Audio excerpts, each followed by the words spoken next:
Hey folks, Species 7 here, and welcome back to XenoMiner. I am so excited about this series. If I sounded a little lost on the last one and not too reactive to what was going on, it may have seemed a little odd, saying, as I said, how much I liked this particular series. Or particular game, sorry. It's because I've always played it with the controller. Now, the issue I was running into, is that something very important you need to do in this game, all with this survival thing, is refilling your oxygen or your battery. And the only ways to do that is to be able to get to here and then get to here. This is your centriforge. Now, the issue I was having was that I could quite easily get to here. That was a normal inventory, and you open it like you do in every other game. You press I and your inventory pops. But I couldn't get to here. And without that, doing things like refilling my oxygen, there we go, is darn near impossible. Not to mention getting any further at all. Because you see all these items? First thing we need is one of these, a Centriforge 4D Fabricator, because until we get one of those, we can't build anything other than the most basic of items. So, and as I said, this is a game of survival. Now, as Daisy just informed us the sun is coming up, well, we do have glass. Now, it ain't that bright yet, but it'll get brighter. We need to be inside. You basically, kind of like Minecraft, with no trees to punch, you're going to start by mining. So, and you can mine pretty much anything, including, as I said, things like floor panels, and even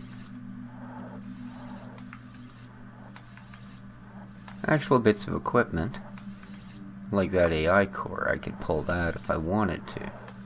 Which I will, probably. But not right away. What I'm after right now is before the sun goes back down, I want to get as much building material as I can. Because again, much like the other popular it's in my face, popular voxel game, shelter is a real priority. Oh, look at that. We get some more red crystals, so we don't have to even throw a light down here. And I, for one, don't particularly relish trying to live in that little tiny half-metal cube that we have at the top of the steps there. So, I don't need this much red crystal. Wow. Looks like an entire wall of it. But I do need some of this silicone, and I want the light basalt. So, let's mine along here a little bit. And you have a pretty good mining range. I believe it's about 6 blocks. So, you can start with it right in your face and just let it float out for 6 blocks. Now again, ice, very important. So yeah, I am actually using the controller at this point because I went to the Gristmill forums, and that was one of the things that was asked about. But again, this is in beta, this game, so it is going through changes. One of the things they asked about was someone made mention that 2 different keys on the keyboard would open the centrifuge, or centriforge. And I was having just the opposite problem. So one of the developers came on to respond. They're really good, by the way. Quite impressive how quickly they get onto things. One of the developers came on and said, well, yeah, we realize that, and it's because of the sort of the leftover bits from the port from the Xbox. Because you had to actually click 2 buttons to get to the centriforge. Like I have to click the Y, then I have to click the right trigger. Well, normally the right trigger is what fires my mining laser. So, anyway, he went on to say that, yeah, we were working on this, and we were going to make changes to it. and he said we were actually going to be removing most of those key bindings and transferring them to the buttons. Now, I don't mind playing with the controller. I'm used to it. I've played a lot of Xbox games, and there's some games like Euro Truck Simulator, for instance. It's no, it's no driving wheel or racing wheel, but it sure beats the heck out of trying to drive a semi-truck using the keyboard, I'll tell you. So I don't really mind using the gamepad, but when it comes to games that have shooting in them, I'm sorry, but my Logitech gaming mouse is just head and shoulders above any gamepad that's ever been put out. I also have a really nice high-end Logitech gamepad, but again, for shooting, it can't compare to a mouse. Any mouse worth its weight is going to shoot far better. So, yeah, you don't have to make steps one block a piece here. You can go much better than that. The other thing that I needed was silicone, which you can see we're collecting here. It's the slightly off-colored squares. So I'm going to use this light basalt basically just as a material when the sun goes back down. Take some ice to just build a quick, crude outer structure around our existing metal hut. So if I could have a couple of stacks of this ready by then. Items stack in 100 in this game, which is kind of nice.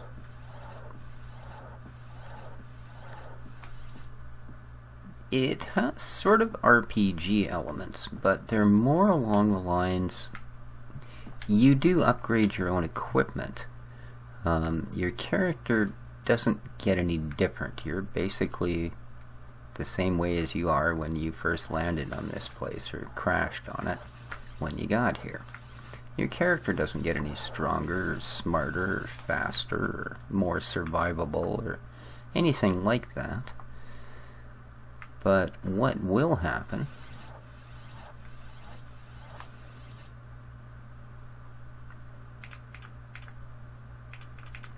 is that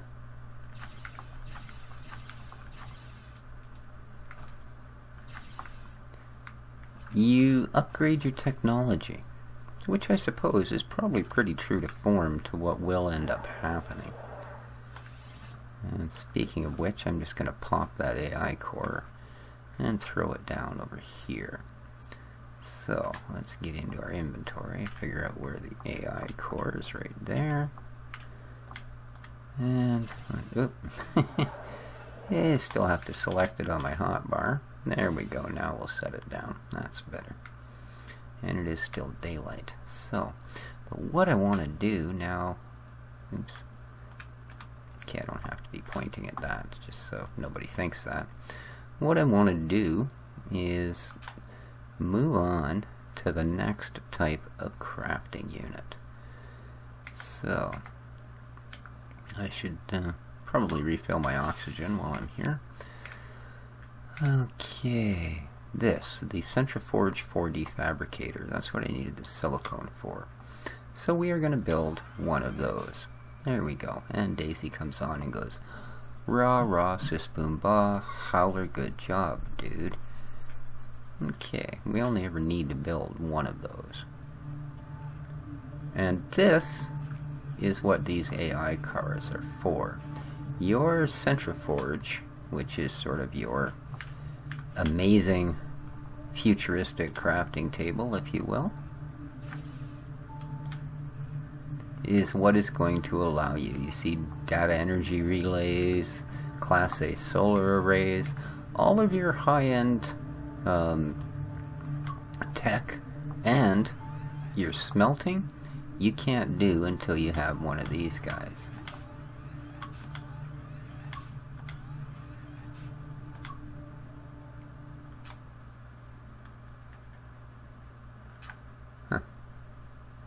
Well, that's something you couldn't do before, was repair items. That's very cool.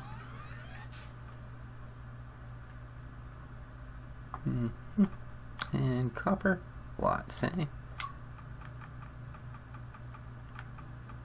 We'll just... Sure, we'll make a stack. There we go. Aluminum, we got most of them. And we can make 3 steel bars. So this is how you progress. And if I built another AI core, then this crafting device would be even smarter and would allow me to craft even more complex things. Like I can craft better and or spare oxygen tanks for my suit. That would allow me to be away longer. Same thing for my battery power. I can build better batteries. I can build boots that will allow me to walk up walls. I can build a jetpack, etc., etc. It just goes on from there. And we will do all of that. Most certainly. But as I say, the first thing you really need to be doing once you get that unit laid down is getting a bunch of reasonably sturdy material. Okay. And by sturdy, something a little stronger than the yellowy or grayish, depending where you are, surface material on the planet, like light basalt. Basalt is a stone. So that's a fairly sturdy material, right? And Daisy will actually give us notice as to when the sun drops below the horizon. We'll get a notice about that. She always also will tell us when it's at its peak, rise, and set. So you sort of have a, lets you know your point of no return if you're off adventuring at night. I guess she'll tell you, okay. It's exactly halfway through its cycle, so you're half as far away as you can get before you've got to be on your way back or risk getting cooked. Well, it looks like I might have found a cavern back up. It's also a cavern, as you can see. That green wavy line, that's telling me that I have exposed myself to the outside. There we go. And I picked up 2 rads during that exposure. So continuing that way is not a good thing. So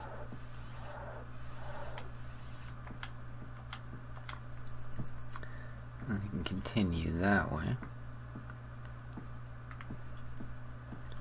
And say right now I'm just trying to gather some materials, and then I'm just going to build a large block around, of a suitable size around my existing metal hut, because if I don't finish it in one night cycle, I will of course still want to take refuge in what shelter that I do have. Now I understand that there are now aliens in the game that will attack you. So far I don't seem to have stirred their wrath, but so far I've been pretty much keeping to myself. So we'll have to see. That's entirely new to me. They've just put that update up as well for the 360 version, but I haven't played it because I was so anxious to get this underway. So I'll be going into attacking the aliens completely new to it. So that's kind of cool. But yeah, as I said, I wanted to get straightened out why things seemed a little bit confused the last time when I said this was a series I really enjoyed and yet seemed to have so much trouble getting it to work.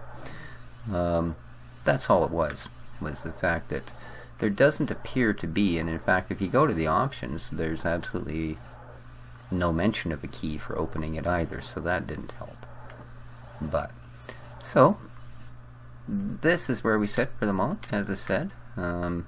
You'll want to spend your first daylight time, which as you can see it still is, thanks to the fact that they didn't used to have glass either. This is really cool that they've included it, and it's radiation proof. Nice. Yeah, you want to spend your first day doing as much gathering of material as you can, preferably something reasonably solid. Like I say, this stuff here, this kind of tan stuff, you can tell by the length of time it takes your laser to eat it. See how quick that is compared to this stuff? Okay? That takes about twice as long. That means it's about twice as strong. For instance, this foam stuff. How long it takes to get rid of? Yeah, quite a bit longer, because it's much, much stronger. So, there you be. Next time around, hopefully, I will have enough materials together and maybe a bit of a crude structure around this. And I'll show you where we want to start going with our technology. Because right now we have just enough technology in place to, well, basically keep our oxygen tanks full and keep our battery charged if we stray too far away from that little solar dish behind the house. But until then, I hope you enjoyed this episode. Please leave comments. It'd be great to hear from you guys. This has been Species 7. This is a space one, so stay shiny. This game is such fun.